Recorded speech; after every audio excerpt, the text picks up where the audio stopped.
வணக்கம். ரிச்சர்ட் டெம்ப்ளருடைய the rules of money எனும் புத்தகத்திலிருந்து ஒவ்வொரு நாளும் பணம் சேர்க்க உதவும் விதிகளை நம்ம பார்த்துட்டு இருக்கிறோம். இந்த வீடியோவில் 82, 83 மற்றும் 84வது விதிகளை நம்ம பார்க்க போகிறோம். Rule 82. Know why you should be able to read a balance sheet and how. இந்த பேலன்ஸ் ஷீட்டை வந்து நீங்கள் ஏன் ரீட் பண்ணணும், ஏன் வந்து அதை படிக்கணும், அது எப்படி படிக்கணும் அப்படின்னு சொல்லிட்டு நீங்கள் வந்து கற்றுக்கணும் அப்படின்னு சொல்லிட்டு ரிச்சர்ட் டெம்ப்ளர் வந்து சொல்கிறார். பொதுவாக இந்த பேலன்ஸ் ஷீட்டை பற்றி நம்ம பேசுகிறதுக்கு முன்னாடி பல பேர் வந்து செய்யக்கூடிய ஒரு தவறு என்ன அப்படின்னா, கணக்கு வழக்கையே வந்து பார்த்திங்கன்னா அவங்க வந்து சரியாக வந்து மெயின்டைன் பண்ணாமல் இருக்கிறது. அதாவது அவங்களுடைய வரவு செலவு கணக்குகளையே வந்து சரியாக வந்து அக்கௌண்ட்டை மெயின்டைன் பண்ணாமல் இருக்கிறதே வந்து பார்த்திங்கன்னா ஒரு பெரிய ஒரு தவறு தான். அதுலேயும் எஸ்பெஷலி வந்து பிஸ்னஸ் பண்ணுறேன் அப்படின்னு சொல்லக்கூடிய நபர்கள், சொந்தமாக சுய தொழில் செஞ்சு கொண்டிருக்கக்கூடிய நபர்கள் வந்து கட்டாயமாக ஃபாலோ பண்ண வேண்டிய ஒன்று என்ன அப்படின்னா, கணக்கு வழக்குகளை சரியாக மேனேஜ் பண்ணணும்.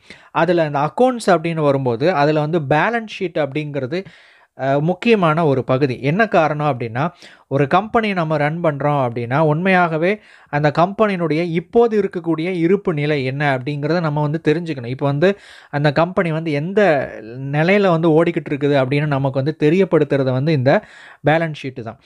அதே மாதிரி ஆரம்ப நிலையிலையோ அல்லது சின்ன லெவலாக பிஸ்னஸ் பண்ணி கொண்டிருக்கிற நிறைய பேர் என்ன பண்ணுவாங்க அப்படின்னா, நான் வந்து மாதத்துக்கு வந்து இவ்வளோ டேர்ன் ஓவர் பண்ணுறேன், வருஷத்துக்கு இவ்வளோ டேர்ன் ஓவர் பண்ணுறேன் அப்படின்னு சொல்லிட்டு அவங்க மொத்தமாக வந்து டேர்ன் ஓவர் பண்ணக்கூடிய தொகையை மட்டுமே நான் நிறையா சம்பாதிக்கிறேன் அப்படின்னு நிறைய பேர் வந்து நினச்சிட்டு இருப்பாங்க.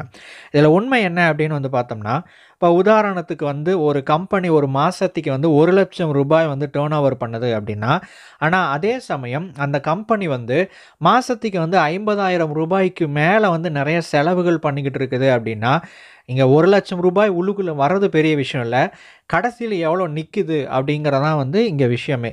அப்போது இந்த டேர்ன் ஓவர் பண்ணுறதை தாண்டி நான் மாதம் நான் இவ்வளோ சம்பாதிக்கிறேன் அப்படிங்கிறத தாண்டி கடைசியில் உங்ககிட்ட எவ்வளோ மிச்சம் இருக்குது, உங்களுடைய இருப்பு நிலை என்ன இருக்குது அப்படிங்கிறது தான் இங்கே விஷயமே.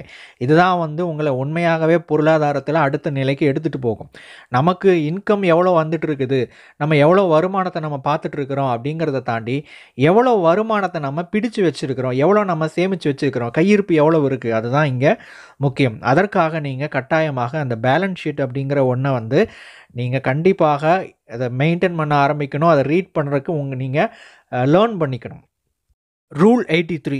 B one step ahead of your tax collector. இந்த டேக்ஸ் அப்படின்னு வரும்போது அதுவும் நீங்கள் வந்து அதிகமான பணம் சம்பாரிச்சுட்டே போகிறீங்க, ஒரு லெவல் வரைக்கும் டேக்ஸ் லேபை பொறுத்த வரைக்கும் இன்கம் டேக்ஸ் வந்து கட்ட வேண்டியதில்லை அப்படின்னு சொல்லிட்டு ரூல்ஸ் இருக்குது. இப்போ நீங்கள் உதாரணத்துக்கு நீங்கள் அதை தாண்டி போகும்போது, அந்த லிமிட்டை வந்து தாண்டி போகும்போது நீங்கள் வந்து டேக்ஸ் கட்டி ஆகணும் அப்படிங்கிற ஒரு கட்டத்துக்கு வரும்போது இது வந்து கொஞ்சம் காம்ப்ளிகேட்டடாக இருக்கும். இந்த தொகை அல்லது உங்களுடைய வருமானம் வந்து இதை விட பல மடங்கு அதிகரிக்கும் போது இந்த டேக்ஸ் அப்படிங்கிற விஷயம் வந்து பார்த்திங்கன்னா ஒரு பக்கம் கிட்டத்தட்ட சில நபர்களுக்கு வந்து தலைவலியாகவே இருக்கும். அப்போ நீங்கள் செய்ய வேண்டியது என்ன அப்படின்னா, நீங்கள் வந்து உங்களுடைய டேக்ஸை வந்து கலெக்ட் பண்ணுறாங்க பார்த்தீங்களா, அவங்கள விட நீங்கள் வேகமாக செயல்படணும். ஒன்று. ரெண்டாவது வந்து நீங்கள் சரியாக செயல்படணும்.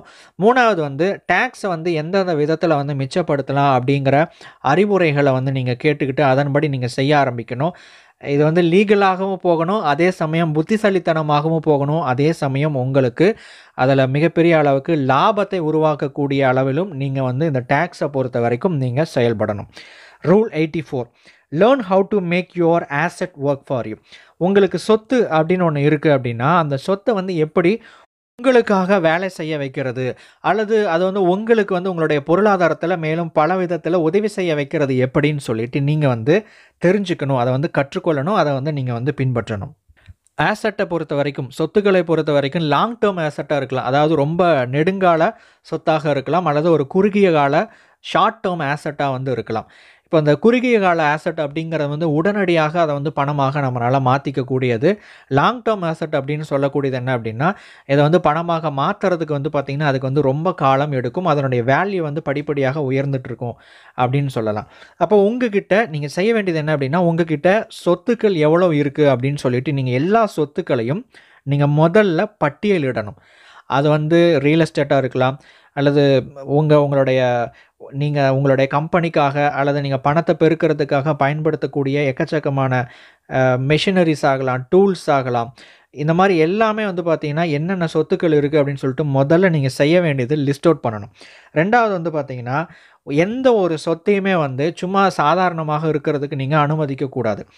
சாதாரணமா அப்படின்னா, சும்மா வந்து அது எந்த வேலையும் செய்யாம இருக்கிறதுக்கு நீங்க அனுமதிக்கக்கூடாது. இப்போ உதாரணத்துக்கு ஏதாவது ஒரு பில்டிங் இருக்கு அப்படின்னா, அந்த பில்டிங் வந்து சும்மாவே வந்து போட்டு வச்சிருக்கக்கூடாது. அந்த பில்டிங் வந்து வேற ஏதாவது ஒரு யூஸ் பண்ற மாதிரி நீங்க வந்து செயல்படுத்தணும்.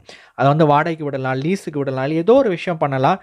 ஆனா, எந்த ஒரு சொத்தையுமே அல்லது அதே சமயம் எந்த பணத்தையுமே வந்து பார்த்தீங்கன்னா, ஐடியலா இருக்கக்கூடாது. அதாவது சும்மா வெறுமனே எந்த வேலையும் இல்லாம சும்மா இருக்கவே கூடாது. அதற்கு ஏதாவது வந்து ஒரு வேலை கொடுத்து கொண்டே இருக்க வேண்டும். இந்த மாதிரி செய்றதன் மூலமா, உங்ககிட்ட இருக்கக்கூடிய சொத்து, அதனுடைய வேல்யூ வந்து பார்த்தீங்கன்னா, சாதாரணமா பெருகுறத விட, அது உங்களுக்கு ஏதாவது ஒரு விதத்தில வந்து பயனுள்ளதாகவும் இருக்கும். உங்களுக்கு அது லாபகரமானதாகவும் இருக்கும். அடுத்த வீடியோல 85வது விதியோடு உங்களை சந்திக்கிறேன். தேங்க்ஸ் ஃபார் வாட்சிங்.